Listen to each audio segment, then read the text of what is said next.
We know that many of you find Reading C the most difficult part of the reading paper. That's why in this video, we're going to show you how to make it easy. Hi, I'm Jo from Specialist Language Courses. We are OET Premium Preparation Providers, which means you are in the right place for your preparation.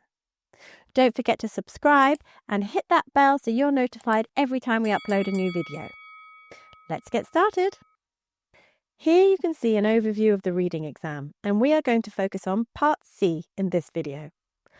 But the papers for Part B and C will be given together, and you have 45 minutes to do both parts. Part C contains more questions than B, so you will need to dedicate more of your time to this part. There are 2 texts, each about 750 to 850 words long. There are 16 questions in total, 8 for each text. There will also be 2 lexical questions for each text, so a question about vocabulary and context or a feature of cohesion. Each question is a 4-option multiple-choice question. Reading Part C will begin with these instructions. So how should you approach Part C? Let's take a look at the strategies to use. First, look at the title and number the paragraphs as most questions reference a particular one, and you want to be able to find the relevant paragraph quickly. Approach each question individually. Read the question carefully to make sure you've understood it properly. Read the options and notice the difference between the options. Then read the paragraph carefully before you choose your answer.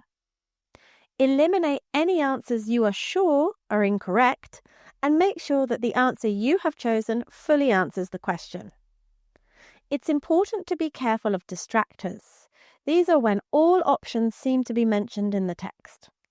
If you have difficulties with distractors, you might want to read and understand the question only first and then the paragraph without reading the options.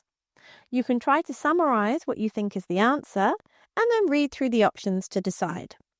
This works better with questions rather than sentence stems like the one you see here.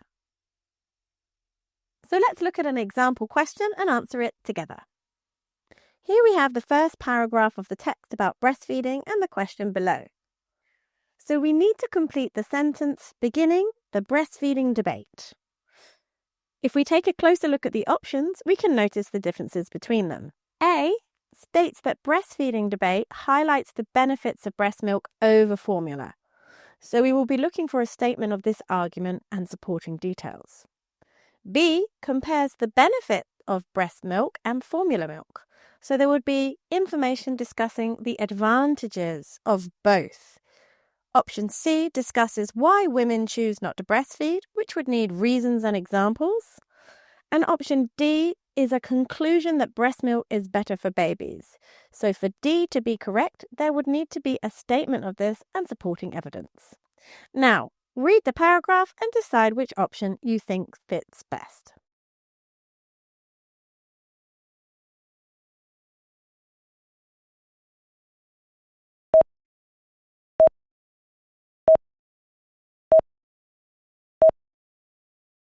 And the correct answer is B. At the beginning of the paragraph, it says that the Start for Life website points to the protective benefits of breastfeeding. This is followed with evidence to support the statement. In contrast is then used to introduce contrasting information talking about the vitamins and nutrients contained in formula which breastfed babies have to receive from supplements. So, looking at the paragraph overall, we can see that there is a comparison between the benefits of breast milk and formula milk. Now let's look at why the other options are not correct. A is incorrect. We see the benefits of breast milk are highlighted here. However, the benefits of formula milk are then highlighted, and there is no language to suggest that the writer is comparing or highlighting the benefits of breast milk over formula milk and saying that it has more benefits. Option C, this information is not mentioned in the text, and option D is incorrect because even though the benefits of breast milk are mentioned, contrasting information is then introduced about some of the benefits of formula milk, and there's no conclusion that breast milk is better. Now let's take a look at one of the lexical questions. Lexical questions will ask about a specific expression that has been used or what a specific pronoun refers to in the text, such as this or it. In this question, we need to look at what this refers to. So let's notice the difference between the options. A refers to the addition of important nutrients to soy-based formula. Option B refers to the position of physicians regarding formula milk, so their view. C states that the word this refers to advertising campaigns to encourage the use of formula milk. And D states that this refers to the attitude towards formula after the 1940s. So now let's read through the paragraph and decide what this is referring to.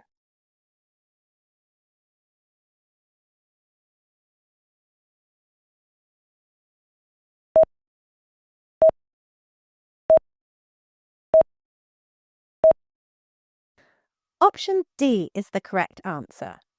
We can see where this is highlighted, and before, it states that by the 1940s and 50s, physicians and consumers regarded the use of formula as a popular and safe substitute for breast milk. The view is that formula milk is regarded as popular and safe to use, and the time reference is the 1940s and 50s, clearly stating the time link of after the 1940s. For Reading C, it's really important that you develop your ability to understand longer texts.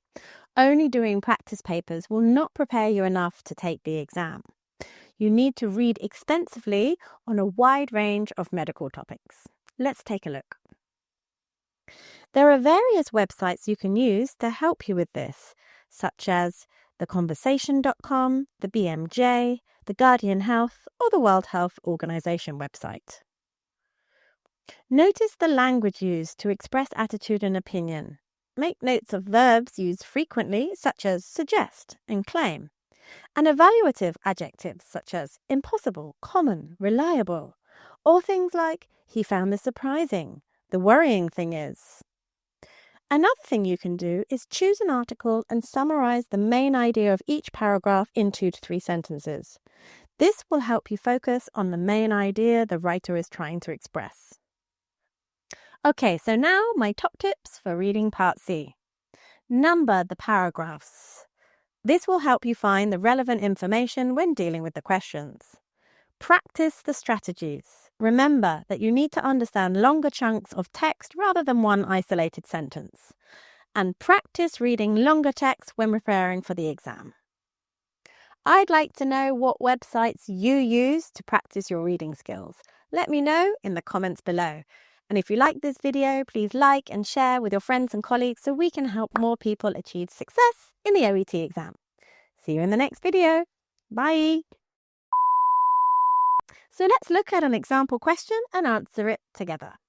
So let's look at something. Oh, I'm still recording. Well, I'll just